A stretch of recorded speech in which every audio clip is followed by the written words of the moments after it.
Një rast që ka tronditur opinionin publik në Britaninë e Madhe, po shkakton reagime të forta politike dhe shoqërore. Pamjet e kamerave të policisë të publikuara së fundmi tregojnë momentet e fundit të jetës së 18-vjeçarit Henry Nowak, i cili u prangos nga efektivët ndërsa po humbiste jetën pas plagëve të marra nga një sulm me thik në qytetin Southampton.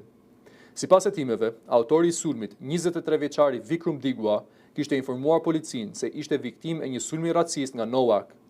Bazuar në këtë pretendim, oficerët e trajtuan fillimisht studentin si të dyshuar dhe jo si viktimë. Në pamjet filmike, Henry dëgjohet duke u thënë policëve se ishte goditur me thik dhe se kishte vështirësi në frymëmarrje. Megjithatë, ai u prangos para se oficerët të kuptonin seriozitetin e plagëve të tij. Vetëm pasi konstatuan se ishte i lënduar rënd, policët i hoqën prangat dhe nisën përpjekjet për reanimin, por i riu ndorroi jetë pak më vonë. Ngjarja ka shkaktuar zemërim në të gjithë vendin. Kryeministri britanik Keir Starmer deklaroi se ekzistojnë pyetje serioze që kërkojnë përgjigje, veçanërisht lidhur me ndikimin që akuzat për racizëm mund të kenë pasur në vendimmarrjen e policisë. Ndërkohë, qindra protestues janë mbledhur para komisariatit të Southampton, ku janë regjistruar përplasje me policinë. Demonstruesit kanë hedhur sende ndaj forcave të rendit, ndërsa policia ka përdorur spraj me piper dhe mburoja për të shpërndarë turmën.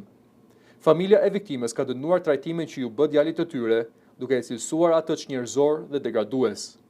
Megjithatë, prindit kanë bërë thirrje që tragjedia të mos përdoret për të nxitur urrëtie apo përçarje.